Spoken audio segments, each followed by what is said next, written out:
Welcome to all.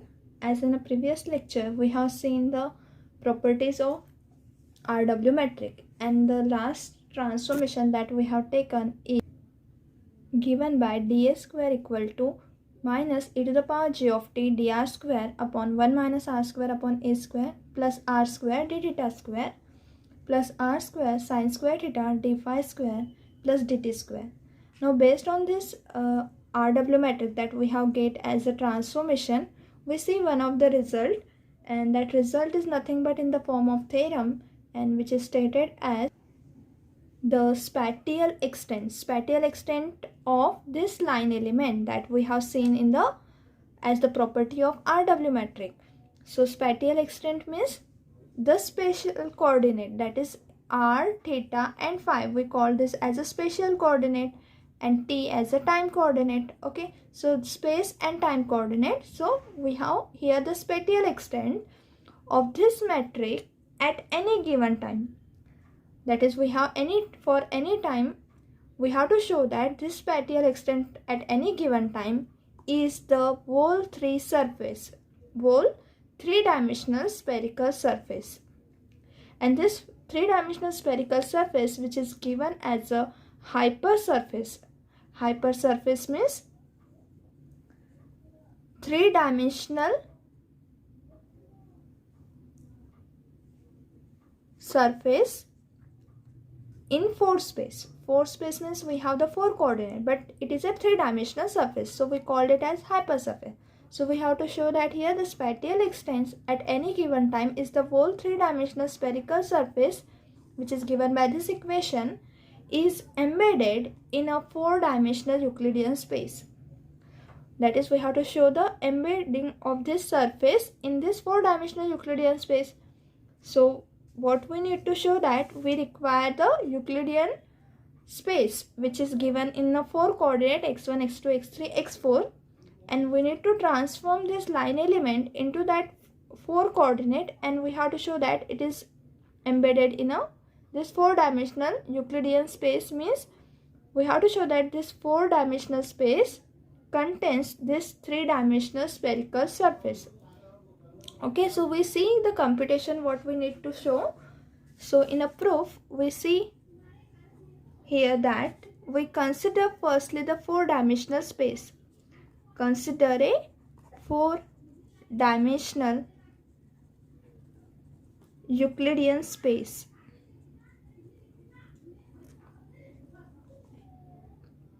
With this element x1, x2, x3, x4, and a line element in this 4 coordinate is given by d summation square equal to, we denote this Euclidean space by d summation square, that is equal to dx1 square plus dx2 square plus dx3 square plus dx4 square. We give this as a equation number 1.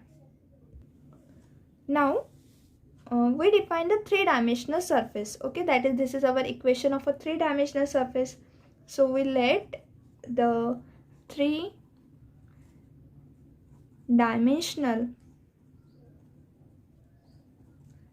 we call this as a 3-dimensional surface, we call this as hypersurface. Okay, so hypersurface is nothing but our 3-dimensional surface in a 4 space of a sphere be given by it is equals to this equation, that is x1 square plus x2 square plus x3 square plus x4 square equal to a square.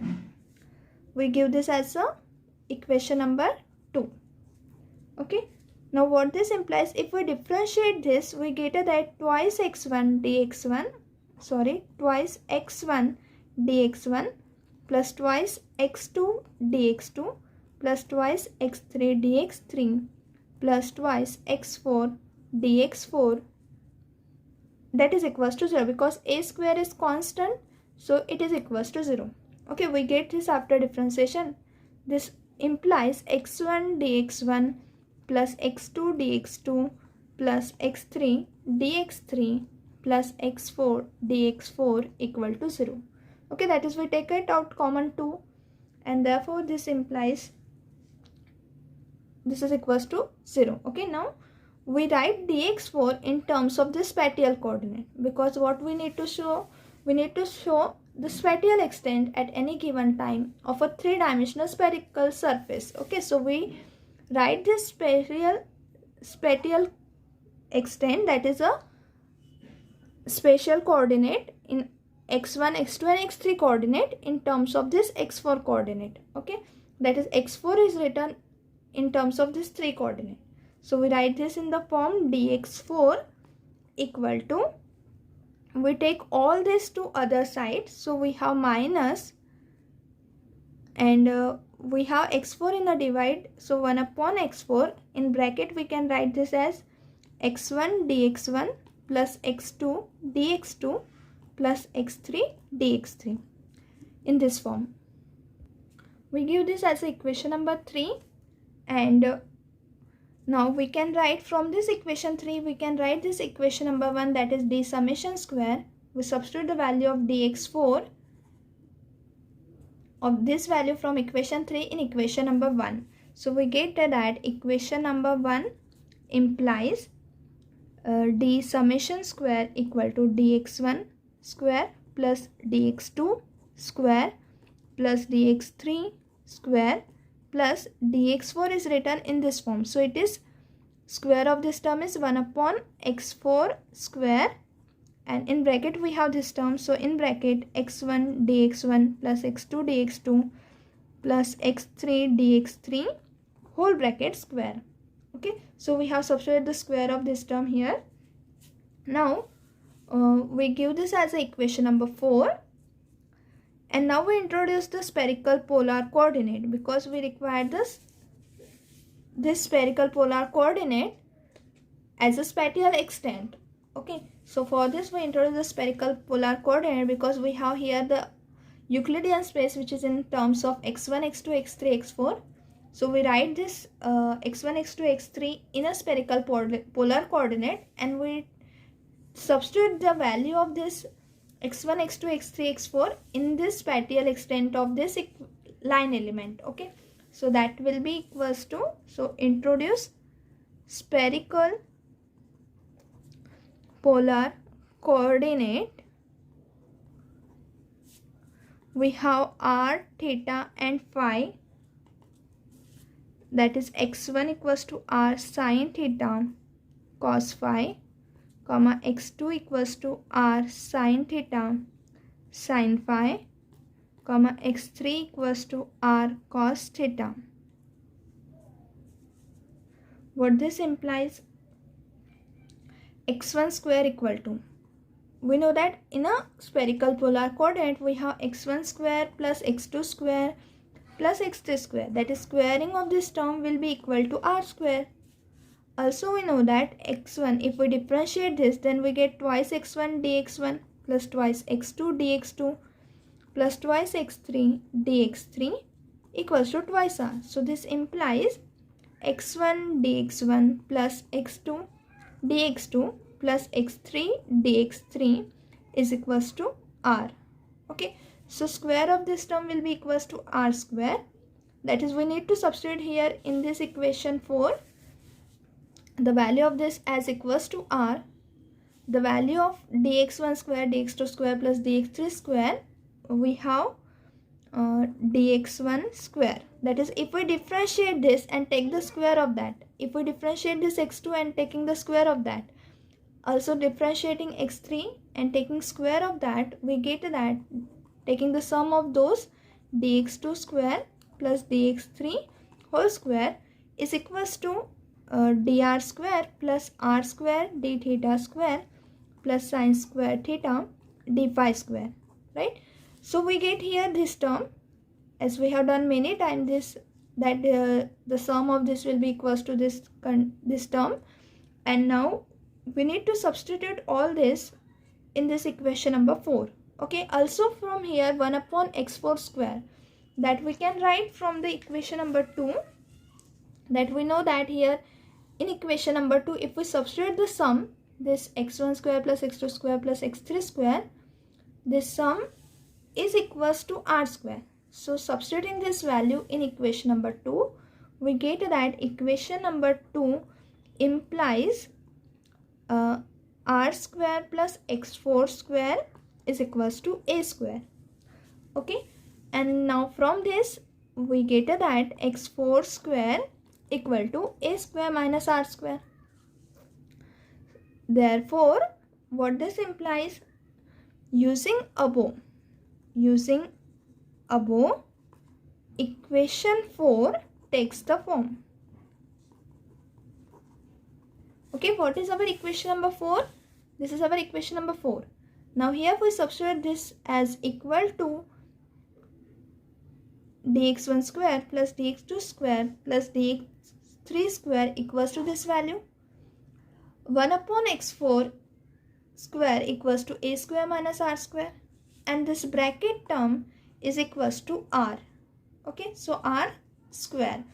Therefore, equation 1 will return as d summation square equals to dr square plus r square d theta square plus sine square theta d phi square plus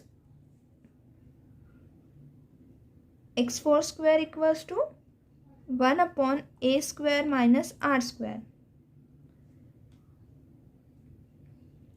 And also here, if we differentiate this, we have here dr. Okay, so this is equals to r dr. So we have to substitute this value here as a bracket term. So we have r dr whole square. So that is equals to, taking this common dr square. So we have 1 plus r square upon a square minus r square dr square plus r square d theta square plus sine square theta d phi square bracket closed. That is equals to, taking a cross multiplication, we have a square minus r square plus r square. Therefore it is equals to a square upon a square minus r square dr square plus r square in bracket d theta square plus sine square theta d phi square bracket closed. If we divide here by taking a square common from this, we get that 1 upon 1 minus r square upon a square, that is taking a square common. So we have in the denominator of r square as a square, and a square get cancelled, so we have 1. So this is equals to 1 upon 1 minus r square upon a square into dr square plus this term as it is d theta square plus sine square theta d phi square. Okay, so this is our d summation square. So what we note here, that this is same as our, this term is same as our this spatial extent, that is a spatial part of this metric, because it is multiplied by e to the power j of t, that is, this is at any time. What is our theorem says? At any time the spatial extent of this is embedded in 4-dimensional Euclidean space. So what we have written here, we have written this d summation square is our 4-dimensional Euclidean space, but at any time we have written this d summation square is equals to the spatial extent of the metric. Okay, so this spatial extent that we have derived from the whole 3-dimensional spherical surface. Okay, that is, we take the use of this, and because of the use of this spherical surface, we have embedded this spatial extent in this 4-dimensional Euclidean space.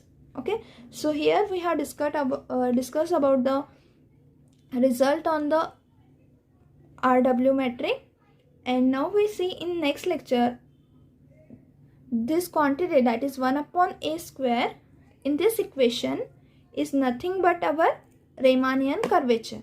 Okay, so these two results, that is this theorem 1, and in the next lecture we see the theorem 2. Both these results are on a metric that we have derived earlier.